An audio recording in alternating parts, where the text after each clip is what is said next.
In this lesson, we'll finish up our look at the toolbar by looking at the warp and the guide and the bitmap tool.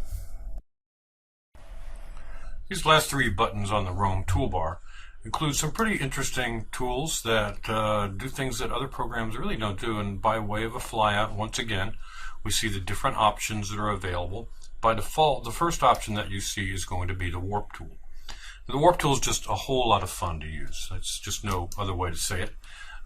With the warp tool, you can deform or transform objects by selecting them and then using the warp tool to take these yellow control points and change the appearance of an object.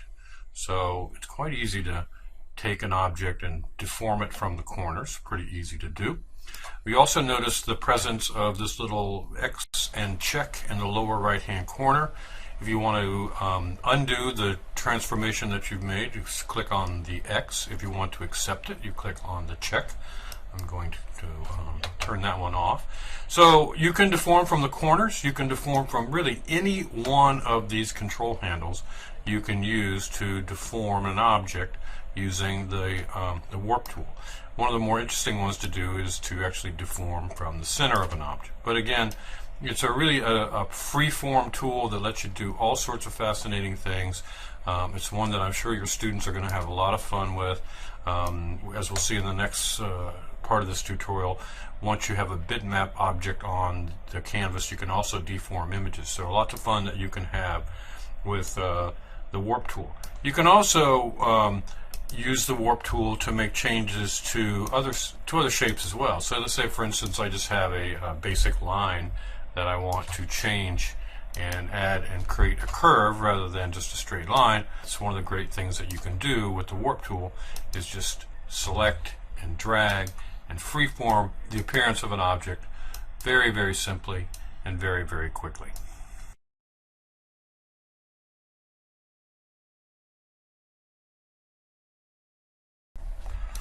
Alright, let's get rid of the basketball there, and we're going to go to the second tool that you can use, which is found within this flyout menu, and that's the guide tool.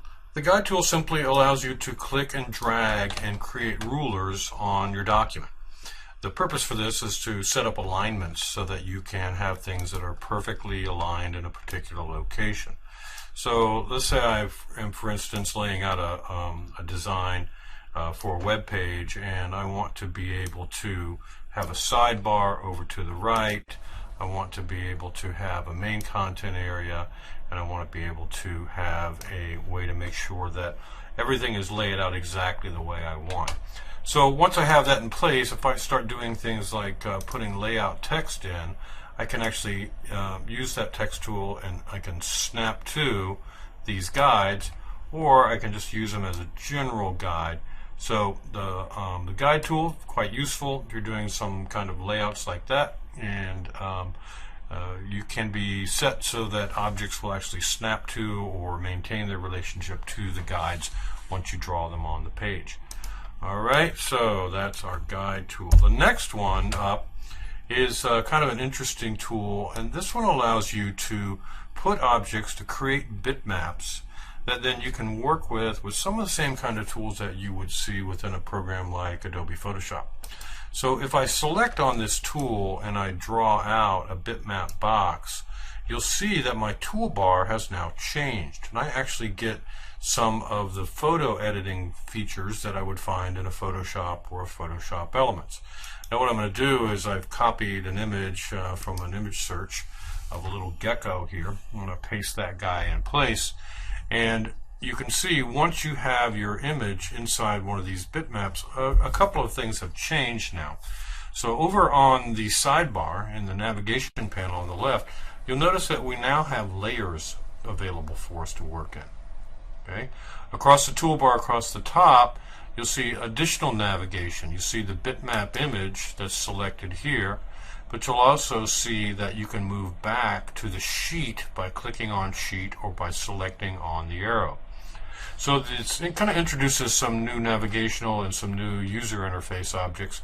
But again, you can use these tools now to do things that you might want to be able to do with an image, like do some little bit of erasing, Maybe I want to take away part of that image, and you need to be in this bitmap editor mode in order to be able to do that. You can of course zoom in on this just as you would with anything else. There is a magic wand tool, and you can set different tolerances here just like you would with Photoshop or Fireworks or another program similar to that. You have different lasso selection tools, again similar to the photo editors that are out there. And rather interestingly, you can even use the warp feature once you're inside to do some fun things with the inside of an image. So you might, for instance, want to make that gecko look a little bit crazy. So we'll again be looking at some of these things as we look at some of the creative features and creative projects that you can undertake with your students. But you do want to be aware that in order to use this tool, you're going to have to select on or create a bitmap image first using that tool from the toolbar, and then once you have that in place, you can do some of these fun things with manipulating that image. Now again, I clicked on the sheet to go back and exit out of that part of my interface, and now this is just an object like anything else that I have on my canvas, and it can be scaled and manipulated using the traditional tools that we saw before. So lots of fun things and lots of great possibilities underneath that little menu item there down at the very bottom, where you can warp and you can add guides. Not that fascinating, but you can use the bitmap image tool. And we'll talk about animation paths when we look at animation in general.